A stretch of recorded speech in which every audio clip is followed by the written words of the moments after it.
Hey, thanks for checking out Nuts and Bolts with Tone. Welcome to my channel.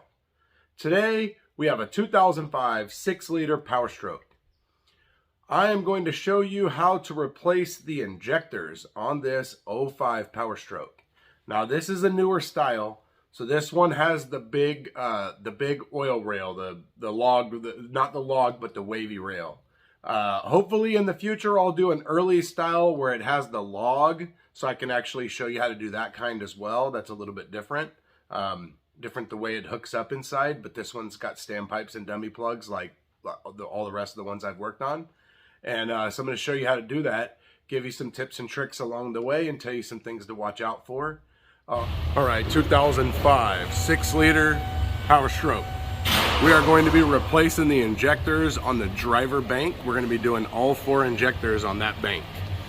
Now step 1 is you're going to be taking out the air box, an air intake tube. This one's aftermarket, so it's going to be a little more difficult to get out than a stock one. The stock one's really easy. I also like to drain the coolant and remove the degas bottle just to get it out of the way. You can do it without removing it. You can just disconnect this hose and cap it, disconnect that hose and cap it, and you can pull it forward and get in there. But I just like to get it out of the way. It takes 2 seconds to remove it. And I drain the coolant just in case an injector sleeve comes out so it doesn't hydro lock the engine. I had that happen on a Duramax, and luckily I had drained the coolant. So I just kind of always drain the coolant when I do that. And to get this bottle out of the way, we're just gonna mark that hose right there and pop that off. We're gonna take these 2 hoses off here, and there's 2 8mm right there, and you're gonna pull this hose out of the way. All right, let me get that done, and we'll go on to the next step. All right, if you work on 6 liters, it's a good idea to have a big 5-gallon bucket like that. It'll fit right under most trucks, and it'll fit right under there, and you can drain the coolant, the radiator. All right, if you work on diesels, what I recommend is you build yourself a box like this. So this is a box here, it's about, I don't know, 18 inches tall. And I have another box here. So this box goes the width of the truck. I think it's about 5 feet wide. And then I have this box here. So when you work on big tall trucks, you can come up here and get way up here. All right, so the box here, it measures 2 feet deep, 5 feet long, and 18 inches tall. And my other little box here is almost 11 tall, and it's a square 16 by 16 square.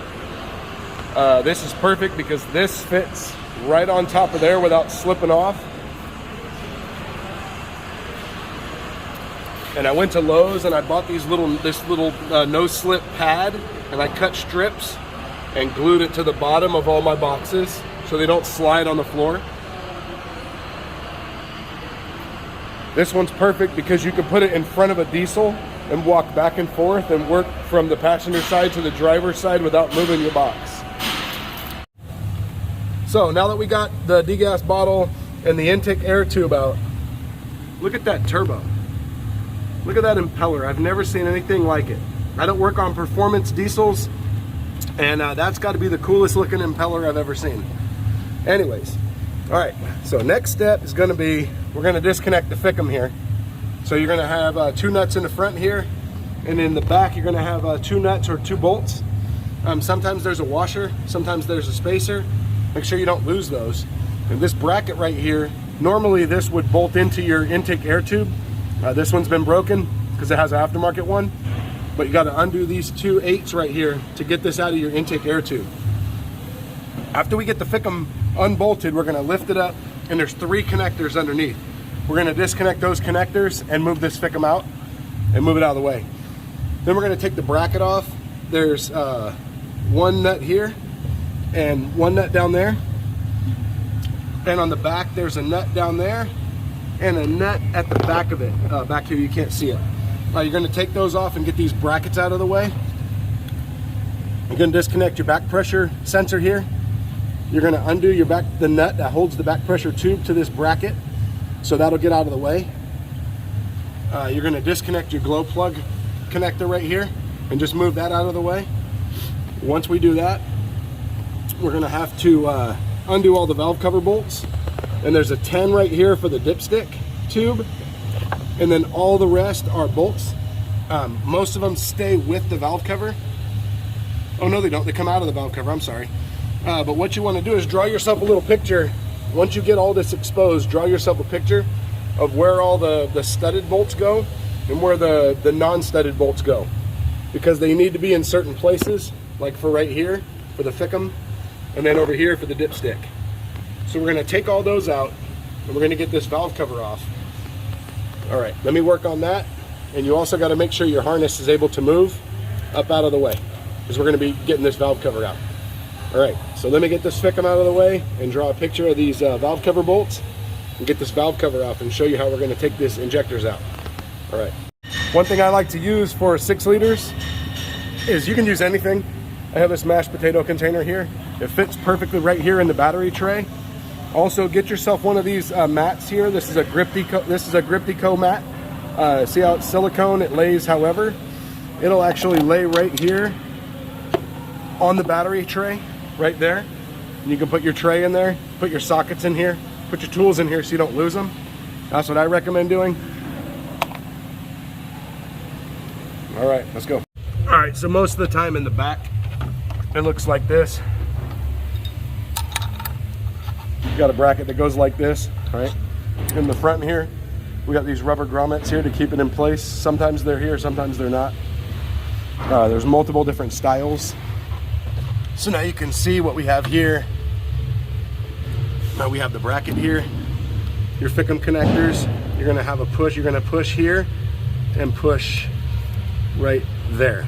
So I usually reach in like this with my other hand here under the thickum, and I use the top of my hands to lift the thickum up, and I push in with both hands, and then I can pull the connectors down, and then I start from the front, the next one, the back one, and then I can get this thickum out of here. All right, so the back stud is going to be right under here, and then the other two are on the back side here. So you got your thickum right here, your thickum harness, and there's all your injectors. All right, let me get this valve cover off. All right, so what I like to use is my long neck 3/8 ratchet with a deep Sunex Tools 12mm wobble. One little tip is these grommets get stuck in the valve cover and you have to pull them out. So when you're taking your valve cover bolt out, when you get to the end, if you wiggle it, see how it broke the grommet free? It makes it easy, just take it out. This works for all the bolts except for the back one. You got to get a shorter socket because there's less room because of the firewall. All right, so I usually do this before I take the bolts out, but you want to make sure that you take an air nozzle.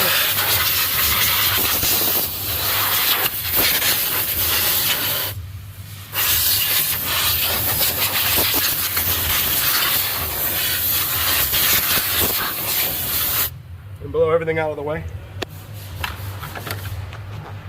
I'm going to go ahead and take these the valve cover off, and the next thing you're going to do is take out these injector connectors. You're just going to push this in, and then the connector pops up and out of the way.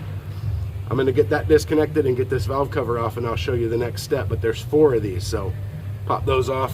This one's underneath the harness here, so you got to be a little creative to get it out, but there you go. All right, let's get this out.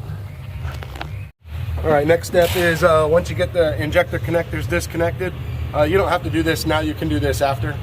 We got to take this oil rail off and the standpipe and dummy plug. So you got your standpipe here and your dummy plug here. You should always inspect your O-rings. If not, take them out, replace them. So what I do for that is I have this Carbine Tools Master Hex and Torx kit right here. All right, pretty cool. It's got everything I need. So we're going to use the 12mm hex right here for the standpipe and dummy plugs. And we're going to use the T27 right there for the oil rail. So you got 9 bolts around the perimeter. All right. So let me get all those off, and then I'll tell you how to get this oil rail off. All right, so when you take your standpipes and dummy plugs out, here's your dummy plug here. All right, it looks just like that. You'll always be able to tell the updated design because it has a white Teflon washer to keep the O-ring from pushing past. But your standpipe most of the time will separate, and this is the top half of the standpipe. So once we get the oil rail off, we'll have to use some pliers and we'll have to grab the bottom of the standpipe and pull it up out of the block. On this side of the truck, you can put the standpipe in as an assembly. If you're doing this side, you have to separate the standpipe and you have to put the bottom in first, then put your oil rail on, and then put the top half of the standpipe in, and then they connect. Just make sure you lube them up. But this side, because there's so much room, we'll be able to slip the standpipe right in. So now I'm going to take all these bolts out of this oil rail, and I'll show you what we're going to do after that. The next thing you're going to do is you're going to have to pop this up. Now right here in the bottom, 1, 2, 3, 4. There's going to be a nipple in the bottom of the rail. So what you want to do is you want to use a screwdriver right here to show you.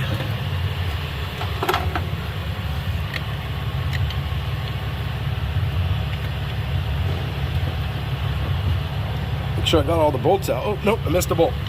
All right, well, I got to take that out. But anyways, so what you're going to do is use a screwdriver and you're going to pop this up, and then you want to kind of pull it up. So that way some of the oil can drain out of the rail into the head. And then what you want to do is take your valve cover and you had it here. You're going to flip it upside down and set it here. And you're just going to take your oil rail and flip it right into your valve cover. And that way it catches all the oil so you don't make a mess all over everything. All right, let me get this off. All right, so this is what I was talking about. You're just going to flip it over. So this is the bottom.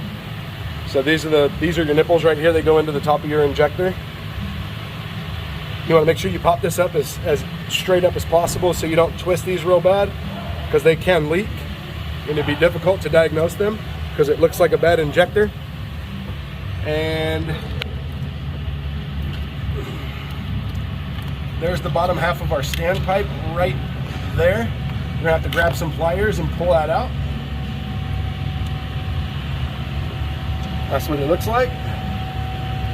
All right, let me get that out and show you what we're gonna do next. All right, so sometimes pulling out the bottom of that standpipe can be kind of tricky. This is the easiest I've ever had it come out right here. I got these van pliers right here. And the way the ends are, trying to get it to focus here. So the way it is right here, it's kind of rounded, and it was able to grab that standpipe and yank it right out. So the next thing we're going to do is we're just going to tap the top of the plastic part of this injector connector here, like that, and it's going to pop through. They make a tool for it. I just don't have the tool, and I just use a hammer. I pop them through. The next thing we're going to do is we're going to go back to this carbine tool set right here, and it's got long Torx. So we've got the long Torx. This is a T40. Now it's different for early and late 6 liters, but you're gonna have a hold down bolt right there, all right? So you're gonna take those hold down bolts out, and as you take it out, the injector will push up. What you wanna do, a little tip, is as soon as that injector comes out, grab that hold down and the bolt and the injector and slip it out and shove a rag down the hole to keep as much oil and stuff from running down into the cylinder. And then get them all out, and then we're gonna clean it. All right, injectors are out. The first thing you always wanna do when you pull out injectors out of a diesel is you wanna, one, make sure your copper washer is still on the end of the injector, all right? Because if it's not, then you need to get it out of the bore. So we're gonna check and make sure they're all here. Like they're all here. All right, the next thing you want to do is really inspect your O-rings. So make sure your sleeves aren't leaking.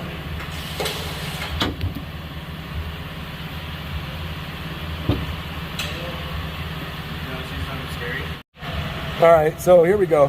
Here's one little thing right here. So I got to see what's going on, but this is the injector that had the code right there. So I got a lot of crap on the end of the injector. This one misfired at one point in time, but then it didn't misfire anymore. So I gotta look at that sleeve real good and see what's going on, because you can see what all of these look like. That's why an inspection is super important when you take things apart, because you could just throw injectors in this thing, and if you have bad sleeves or something like that, or a cracked head or whatever, you're just gonna put this back in and have another problem. So now I can't stress enough that you gotta make sure that your copper washer is on here when you put your new injectors in, and that you torque these injectors to spec. I'll show you what the Ford paperwork looks like, but there is two styles, a early and late, and it's two different size torques. I think it's a 40 and a 45. One of them is a different torque spec. So let me get that paper out. I want to inspect these sleeves real good and see what's going on. But if you don't torque these injectors down properly, what will happen is fuel will leak down through and into the cylinder, and you will hydrolock the engine. And it will be because of a failed injector being clamped down, or if you had a failed bolt or a hole. But most of the time it's from not being torqued properly, or I guess being over torqued and stretching the hole, stretching the threads. But usually it's from not being torqued properly. So generally you can take them out really easy. When you have one that's hydrolocked, you'll find that the bolt is really loose. And what I found is that whenever I had one of these with a bolt that was really loose and a hydrolocked motor with a failed injector, brass O-ring or copper ring, that all the rest of the injectors were not tight. So, all right, let me get a look at this thing and see what's going on. Okay, so here we go. I got the Carnage Tools borescope here. So we're gonna take a look at it and see. It's not the greatest quality on my tablet.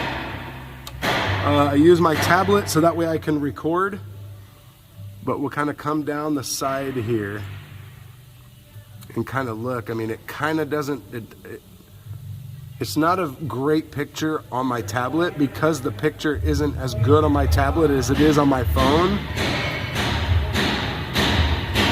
So I'll show you what the other cylinder looks like. So it's kind of hard to tell, but I just wanted to make sure there wasn't anything super obvious as to why that injector is like that. But I did find that the O-ring is bad.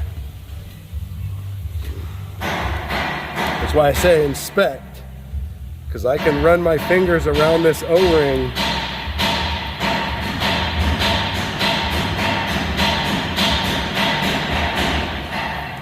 and there's a bad spot in here somewhere.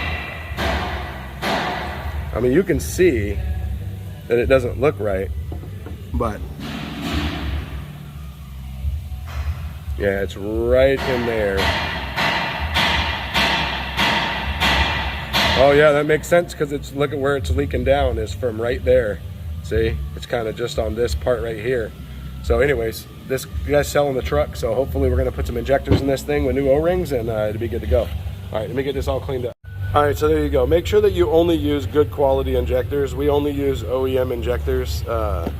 So what I was talking about earlier is right here inside of each box, it will tell you there's an early style, which is a T40, and a late style, which is a T45. So this is the early style, and the hold downs are also different. So I had to replace some runtime, and it's a matter of early or late. So here we have the early, so we have a T40, so it's 24 foot-pounds, and it's 26 if you have a late style. So that's really important. Make sure you torque that to 24 foot-pounds with a good torque wrench. The next thing that you want to do is you're going to pull out all your injectors, make sure your copper washers are on there, lubricate your O-rings real good, and I like to lubricate the O-rings on the connector as well, so that way when I put it in, it pops in easier. And all you're going to do is transfer your hold down to each injector, slide it in, and you're going to tighten it down, torque it down, and that's about it for the injectors. And then we're going to pop these in. Now when you pop the connectors in, you want to make sure that you look at how your engine side harness is, so you make sure you put your connectors in the right way. Without looking at it, I'll try to look after I put it in and let you know. I think it's that side up, but what I do is I always kind of look at how the connector is before I pop them in. So I just push it in, and then I just take a screwdriver and I just pop them through. All right, let me get these lubed up and get them in, see what's going on. All right, injectors are torqued. Looking all beautiful. All right, so I was right. This part right here does go up. Now you just want to kind of get it in the hole, and you kind of just push up with a screwdriver and you can get it to pop in. One little tip I have is that before you put your oil rail on and everything, make sure your injectors clip on. I had a 6-liter a long time ago, and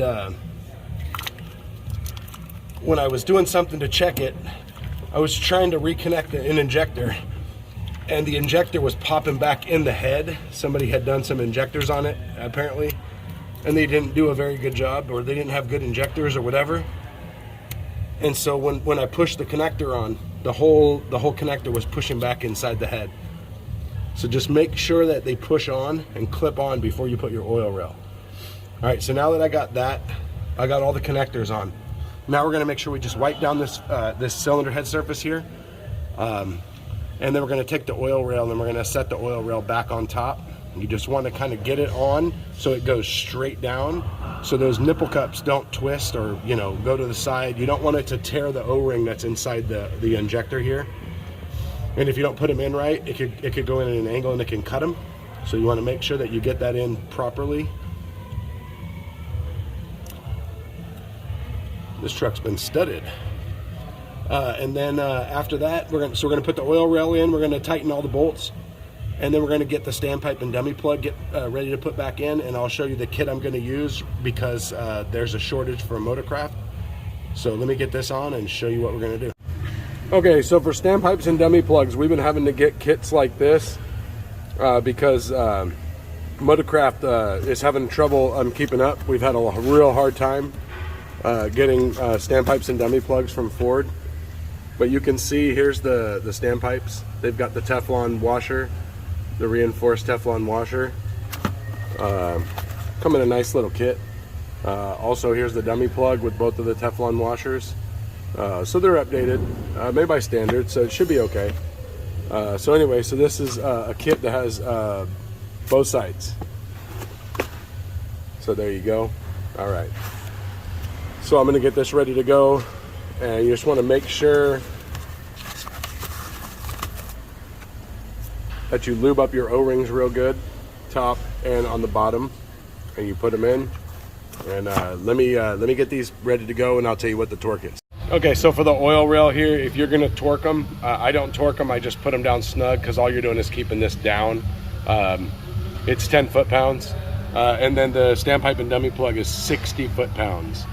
So I'm going to torque those, and then I'm going to put the gasket on. Make sure you check your gasket, because when you put your gasket on, you can put it on flip-flop and the holes won't line up. So make sure you got your gasket on right, and then put your valve cover on, and we're going to just tighten everything down in reverse. All right, let me get that back together. All right, so I hope you enjoyed this video. In this video, I hope you feel confident that if you've never messed with a 6-liter, with anything with a high pressure oil system, that you feel comfortable getting in there. The first time I ever worked on a 6-liter Powerstroke, actually, no, I'm sorry. The first diesel that I ever did any real work to besides regular truck work, like fluids and things like that, was head gaskets on a 6-liter. So it was pretty overwhelming because I didn't know what anything was. I didn't know about all the O-rings. So on a 6-liter, anytime you have a high pressure oil system, make sure you really look at your O-rings and feel them for any tears. If you're not replacing components like the standpipes and dummy plugs, really make sure you check those O-rings really well, because a lot of times you can have a truck that runs just fine and it works fine, and then when you take the dummy plug or the standpipe out, now the O-ring has been disturbed, and when you put it back, it tears, it gets wrecked, whatever. And then you can have a no start, a no crank, a hot, no start. You can have a stall. You can have all kinds of issues. So make sure that you really check that stuff if you don't replace them. I personally recommend replacing all standpipes and dummy plugs when I take them out, because we can't warranty it. And if the truck leaves and stalls because an O-ring was bad and I didn't notice it, then we're on the hook for the tow and the diag and the work and everything, and it's just not worth it. If it's your own truck, okay. I mean, if it was my truck, I guess I would little bit different. I would still tell you exactly what I do at work because I don't want you to go and make judgment calls based on something that you don't really know what you're looking for. And if you just, oh yeah, well I could just do this, and then you end up with a no start and you have to take it to a shop to have it diagnosed, and that sucks.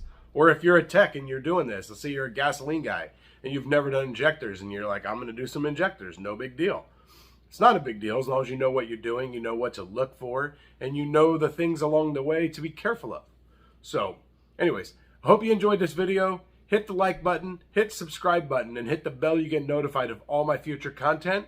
Also check me out on Instagram at Nuts and Bolts with Tone for my daily life as a mechanic. Also show you some cool tools. And check out my merchandise store where you can get yourself a coffee cup or a t-shirt. Thanks for supporting Nuts and Bolts with Tone. I'll see you guys next time.